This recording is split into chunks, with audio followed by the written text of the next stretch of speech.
নমস্কার, শুভ্রার Bengali story telling চ্যানেলের আজকের নিবেদন তারাশঙ্কর বন্দ্যোপাধ্যায়ের লেখা একটি গল্প, নাম খাজাঞ্চি বাবু।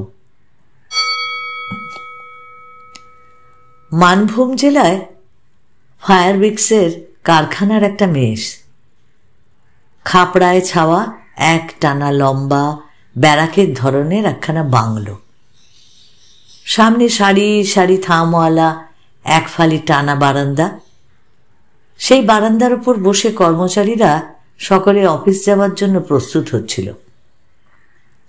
শীতকালের সকাল, 6:30 কারখানার ভোঁ বাজে। অশ্বিনী চা খায় না, সে গরম দুধের বাটিতে চুমুক দিচ্ছে। ভিখারি আউটডোরে কাজ করে, সে নীল রঙের প্যান্টটা পরে মোজা জোড়াটা খুঁজছিল। তরুণ যদি রোজ 25টা ডন ফেলে, 11 ডনটা তখন সে দিচ্ছে। এদিকে বুড়ো শশী মিস্ত্রি গত রাত্রের উদ্বৃত্ত মাংসের চর্বিগুলো গিলছিল। ঠিক এই সময় কারখানার ভোঁটা বেজে উঠল। ভোঁ ভোঁ ভোঁ। শেষ সিটি তো বটে, থেমে থেমে বাজছে। যে যেমন অবস্থায় ছুটল পারল ছুটল। ম্যানেজার নতুন লোক, সাহেবী মেজাজ, তার নতুন বন্দোবস্তে নিয়ম হয়েছে 6:30 সিটি বাজবার 5 মিনিটের মধ্যেই সকলকে এসে হাজির হতে হবে। তার অধিক 1 মিনিটও বিলম্ব হলে অর্ধেক দিন অনুপস্থিত লেখা হবে। যদি 11 ডনটা ব্যায়াম শেষ করে উঠে বলল স্লেভারি, উফ, সে তাড়াতাড়ি একটা জামা টেনে নিয়ে বের হয়ে পড়ল। অফিসে এসে দেখল সেখানে রীতিমতো যুদ্ধ আরম্ভ হয়ে গেছে। সার্ভেয়ার খাজাঞ্চিকে বলছে, হু আর ইউ? তুমি কে? What right? কে তোমাকে সিটি দেবার হুকুম দিয়েছে? হু আর ইউ?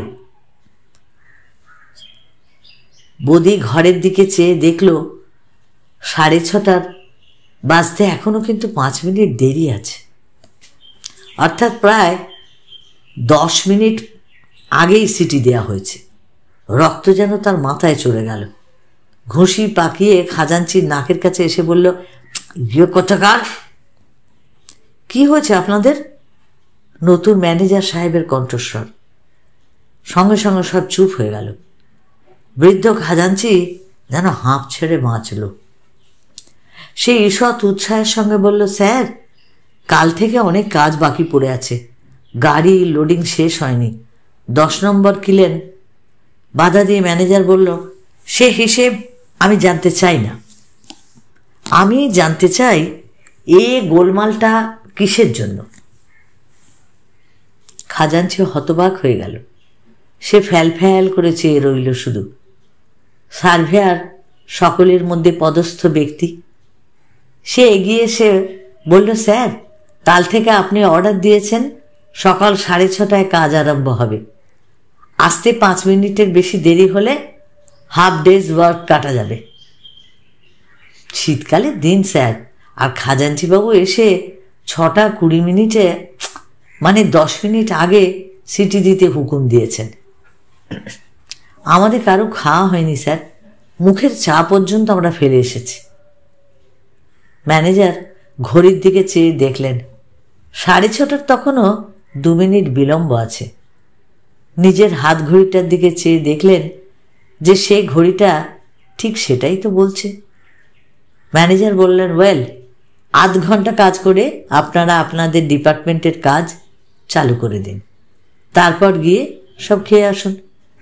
7টা থেকে 7:30 পর্যন্ত আপনাদের আজ ছুটি থাকলো।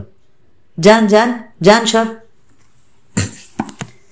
মিনিট 2-এর মধ্যে অফিসটা পরিষ্কার হয়ে গেল। খাজাঞ্চি আপনার আসনে গিয়ে বসল। ম্যানেজার বলল, আপনি 10 মিনিট আগে সিটি দিতে হুকুম দিয়েছেন? খাজাঞ্চি বলল, কাল থেকে অনেক কাজ বাকি আছে স্যার, লোডিং শেষ হয়নি 10। অসহিষ্ণুভাবে ম্যানেজার বলল, সেসব আমি জানি, আমি যা জিজ্ঞাসা করছি তার উত্তর দিন। ফ্যাল ফ্যাল করে ম্যানেজারের মুখের দিকে চেয়ে খাজাঞ্চি বলল, হ্যাঁ স্যার। কেন? ঘন্টা বা সিটি দিতে হুকুম দেওয়ার ভার তো আপনার উপর নেই? কাল থেকে অনেক কাজ বাকি পড়ে আছে স্যার, লোডিং শেষ হয়নি, 10 নম্বর কিলেন। আপনি কি কারখানার মালিক? না স্যার, আজ আপনাকে মাফ করলাম, কিন্তু এমন যেন আর না হয়। ম্যানেজার গটগট করে চলে গেল। শীতের দিনেও খাজাঞ্চি ঘেমে উঠেছিল। বেচারি কপালের ঘাম মুছে আপনার কাজে মন দিল। ক্যাশ বাক্সের ওপর একটা প্রণাম করে খাতাটা খুলে বসল। খাজাঞ্চিবাবু, টাকাটা আমাকে জলদি দিয়ে দেন তো। স্টোর ডিপার্টমেন্টের পিয়ন একখানা ভাউচার ফেলে দিল। ম্যানেজারের সই করা ভাউচার 110 টাকা দিতে হবে। খাজাঞ্চি বলল, এত টাকা কি হবে? খড় কিনতে হবে। তা দাঁড়াও বাবু, একবার শুধিয়ে আসি। ভাউচারখানা হাতে করে খাজাঞ্চি ম্যানেজারের ঘরের দরজায় এসে দাঁড়ালো। পর্দা ঠেলে ঘরে ঢুকতে ভয় হচ্ছিল। সে ফিরল, আবার ফিরে গিয়ে বাইরের থেকে ডাকল, স্যার আসুন, এই ভাউচারের টাকা। ম্যানেজার তার মুখের দিকে চেয়ে বললেন, টাকা কি কম আছে? মাথা চুলকিয়ে খাজাঞ্চি বলল, আগে না, তবে তবে আজ কি কোনো বড় পেমেন্ট আছে? আগে না, দেবো কি না তাই শুধোচ্ছি। সবিস্ময়ে খাজাঞ্চির মুখের দিকে চেয়ে ম্যানেজার বলল, মানে হোয়াট ডু ইউ মিন? ভাউচারে যখন সই করেছি তখনই তো আমি দিতে বলেছি। একটা সেলাম করে খাজাঞ্চির সঙ্গে সঙ্গে বের হয়ে আসলো। ম্যানেজার আন্দোলিত পর্দাটার দিকে চেয়ে বললেন, ইডিয়েট। বাক্স খুলে টাকা গুনে গেথে পিয়নকে দিয়ে খাজাঞ্চি বলল, সই করো। পিয়ন সই করে দিল। টাকা নিয়ে সে চলে যাচ্ছিল, কিন্তু খাজাঞ্চি বলল, এই শোনো শোনো। কি? দাঁড়াও তো, আরেকবার গুনে দেখি, ভুল হলো না তো? আবার দেখে শুনে দিয়ে খাজাঞ্চি খাতায় খরচটা লিখল, স্টোর খাতে খরচ। তারপর ম্যানেজারের ঘরের দিকে চলে গেল। স্যার আসুন। কি কি বলছেন আবার? আগে খড়ের টাকাটা দিয়ে দিলাম। ম্যানেজার অবাক হয়ে খাজাঞ্চির মুখের দিকে চেয়ে রইলেন। খাজাঞ্চি একটা সেলাম করে বাইর হয়ে আসলো। 12টার ভোঁ বাজল। স্নানাহারের জন্য এখন 1.5 ঘন্টা ছুটি। মেসে এসে খাজাঞ্চি নিজের নিয়ম মতো জুতো জোড়াটা ঘরের ঠিক মাঝখানে খুলে রাখল। তারপর গায়ের জামা খুলে ঘটি গামছা হাতে বারান্দায় 3 নম্বর থামের আড়ালটিতে বসে তেল মাখতে লাগলো। স্টোর কিপার ওদিকে তেল মাখছিল। সে প্রশ্ন করল, বোদ্দা, নতুন সাহেব লোক কেমন? খাজাঞ্চির নামও বদিবাবু। খাজাঞ্চি উত্তর দিল, ভালো লোক, পাকা লোক। চিঠি যা লিখছিল খসখস করে জলের মতো কলম চলছে যেন। বালতি আর ঘটি হাতে খাজাঞ্চি উঠে দাঁড়ালো। লম্বা বারান্দায় জল রাখবার জন্য প্রত্যেক ঘরের সামনে একটা করে লোহার জালা রাখা ছিল। খাজাঞ্চি প্রত্যেক জালা থেকে 2 ঘটি করে জল তুলে নিজের বালতিটা ভর্তি করে নিল। তারপর সামনের পুরো জমিটার দক্ষিণ পশ্চিম কোণের পাথরটায় স্নান করতে বসল। ওপাশে ম্যানেজার সাহেব তখন ঘর দেখতে ঢুকলেন। সমস্ত ঘর মেরামত ও চুনকাম করা হবে, তারই ব্যবস্থা করছিলেন। খাজাঞ্চি স্নান সেরে ঘরে এসে ঢুকল। জয় জয় মা কালীঘাটের। সে গামছা পরে বিব্রত হয়ে উঠল। ঘরে ম্যানেজার দাঁড়িয়ে। ম্যানেজার বললেন, আপনি এ ঘরে থাকেন? আগে হ্যাঁ স্যার, আর গোবিন্দ থাকে। কিন্তু এই কীরকমের সিট সাজিয়েছেন? একটা উত্তর দক্ষিণে, একটা পূর্ব পশ্চিমে। এই এই খালাসি এই সিটটা ঘুরিয়ে দে তো, এটাকে উত্তর দক্ষিণে করে দে। এ কি, ঘরের মাঝখানে জুতো? বলেই তিনি নিজেই পায়ে করে জুতো জোড়াটা একপাশে ঠেলে দিলেন। নতুন বন্দোবস্ত করে দিয়ে লোকজন সহ ম্যানেজার বাইর হয়ে গেলেন। খাজাঞ্চির সিটটাই ঘুরিয়ে দেওয়া হয়েছিল। সে কিছুক্ষণ হতভম্বের মতো দাঁড়িয়ে থেকে তাড়াতাড়ি সেই গামছা পরেই বের হয়ে গেল। ম্যানেজার তখন শশী মিস্ত্রির ঘরে তামাকের গুল আর দেয়ালে হাত মোছা তেলকালি, মাংসের হলুদের দাগ এসব নিয়ে পড়েছেন। তার প্যান্টের পেছন পর্যন্ত হলুদ আর কালির দাগ। স্যার, ম্যানেজার ফিরে দেখল খাজাঞ্চি। কি বলছেন? কাপড় ছাড়েননি এখন আপনি? যান, কাপড় ছেড়ে আসুন। স্যার, আজ 14 বছর আমার সিটটা এমনভাবেই আছে স্যার। ম্যানেজার অবাক হয়ে গেলেন। বললেন, কি বলছেন আপনি? আমার ওই সিটটা? হঠাৎ রুষ্ট হয়ে ম্যানেজার বললেন, না না, আপনার জন্য অন্যের অসুবিধা হতে পারে না। খাজাঞ্চি ফিরে এসে ঘরের মধ্যে হতভম্বের মতো দাঁড়িয়ে রইল। রুমমেট গোবিন্দ স্নানান্তে চুল আঁচড়াচ্ছিল। সে বলল, কাপড় ছাড়ুন। খাজাঞ্চি বলল, তক্তপোষটা ধরতো ভাই গোবিন্দ। গোবিন্দ অত্যন্ত ভালো মানুষ। সে বলল, ম্যানেজার বাবু যে এটা। ততক্ষণ তক্তপোষের এক প্রান্ত ধরে খাজাঞ্চি বলল, ওরে বাবা, এই কারখানায় এসে অবধি এই ঘরটাতে, এই তক্তায়, ওই পূব শিয়রে আমি আছি, ও আমি বদল করব না। গোবিন্দ আর প্রতিবাদ করল না। তক্তপোষের ওপর অপর প্রান্তটা সে এসে ধরল। তক্তপোষটা যথাস্থানে ঘুরিয়ে পেতেই খাজাঞ্চি সর্বাগ্রে জুতো জোড়াটা তুলে সেই ঘরের মাঝখানে এনে রেখে দিল। সন্ধ্যের সময় খাজাঞ্চি ফিরে এসে ঘরে ঢুকেই থমকে দাঁড়ালো। তারপর ভীষণ চটে গিয়ে বলল, না, এখানকার অন্ন আমার ঘোচালো এরা। আচ্ছা, হুঁকো কে নামিয়ে দিলে আমার? গোবিন্দ বলল, ম্যানেজার বাবু আবার সন্ধেবেলা এসেছিলেন, বিশেষ করে বলে গেলেন হুঁকো ওখানে রাখবেন না।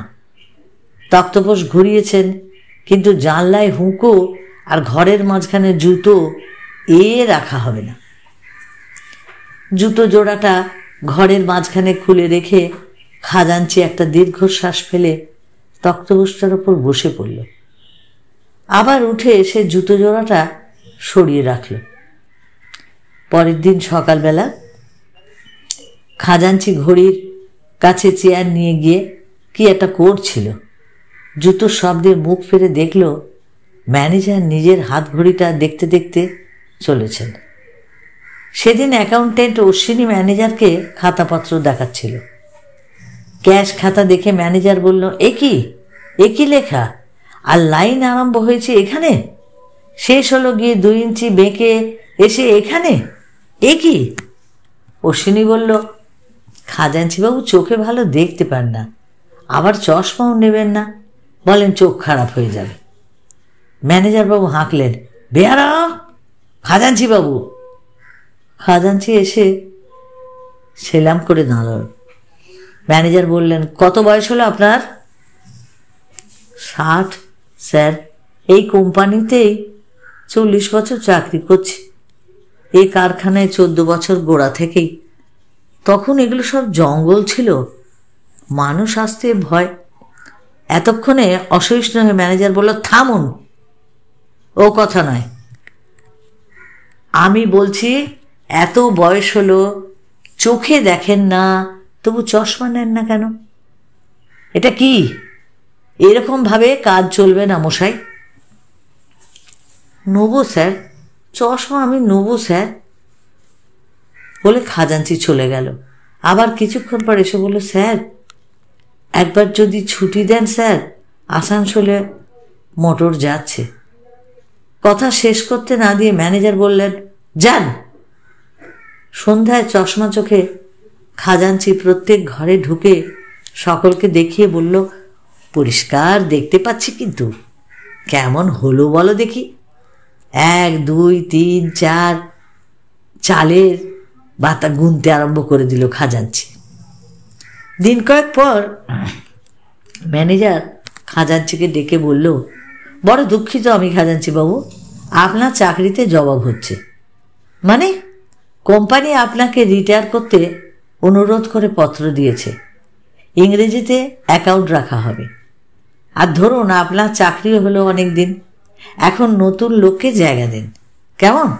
লোকও এসে গেছে আমাদের, বলে কোম্পানির চিঠি আর পদত্যাগ পত্রখানি তার হাতে দিয়ে বললেন, এই চিঠিখানায় সই করে দিন। হ্যাঁ, কোম্পানি আপনাকে 3 মাসের মাইনে বোনাস দিয়েছে। খাজাঞ্চি হাঁ করে চেয়ে রইল। ম্যানেজার তার হাতে কলম তুলে দিয়ে বললেন, এইখানটা সই করে দিন। হ্যাঁ, তারিখ দিন, তারিখ। চার্জও দেয়া হয়ে গেল। খাজাঞ্চি দেখিয়ে দিল 3022 টাকা, একটা আদুলি, একটা দুয়ানি, কাগজে মোড়া একটা পাই। ম্যানেজার তার প্রাপ্য মিটি দিয়ে বললেন, দুঃখ করবেন না খাজাঞ্চি বাবু, ধরুন বয়সও অনেক হলো, আর আপনার যেরকম অনুরাগশীল মন, তাতে এই নিষ্ঠা নিয়ে ভগবানকে ডাকলে অনেক কাজ হবে আপনার। খাজাঞ্চি বলল, আগে হ্যাঁ, তা কর্মচারীরা কিন্তু এত সহজে বিদায় দিল না। তারা সভা করল, বিদায় ভোজ দিল, গলায় মালা পরিয়ে দিল, অনেকের চোখে জলও দেখা দিল।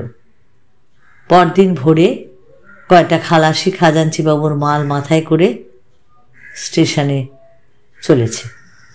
পেছন পেছন খাজাঞ্চি বাবু, তার চোখে সেই নতুন চশমা। সহসা খাজাঞ্চি বলল, কই রে, এখনো সিটি দিলে না আজ এরা? খালাসি বলল, এখনো তো সময় হয়নি বাবু, 6:30 তো এখনো বাজেইনি। খাজাঞ্চির মনে পড়ল, হ্যাঁ তাই তো বটে, 6:30 তো এখনো বাজেনি, 6:30 ট্রেনেই তো সে যাবে। খাজাঞ্চি একবার পেছনের দিকে ফিরে চাইল। কারখানা চিমনি থেকে গলগল করে ধোঁয়া বের হচ্ছে। সে চোখ ফিরিয়ে নিল। একটা দীর্ঘ নিঃশ্বাস ফেলে ম্লান হাসি হেসে আপন মনে সে বলে উঠল, ভগবান আছেন। সঙ্গে সঙ্গে আপনা থেকে দৃষ্টি আকাশের দিকে নিবদ্ধ হলো। কিন্তু কোথায় আকাশ? চশমা আবরিত পরিষ্কার দৃষ্টির সম্মুখে যে, সেখানে শুধু ধোঁয়া আর ধোঁয়া আর ধোঁয়া। ওই কারখানার চিমনির উদ্গিরিত ধোঁয়ার আড়ালে আকাশ কোথায় বিলুপ্ত হয়ে গেছে। এই সুন্দর মর্মস্পর্শী গল্পটা যদি তোমাদের ভালো লাগে, তাহলে তোমরা অবশ্যই লাইক করো, প্রিয়জনকে শেয়ার করো। আর যারা এখনো নতুন আমাকে সাবস্ক্রাইব করোনি, প্লিজ প্লিজ একটু সাবস্ক্রাইব করে আমার পাশে থেকো। সকলে ভালো থেকো, অপেক্ষায় থেকো আমার পরবর্তী গল্পের জন্য।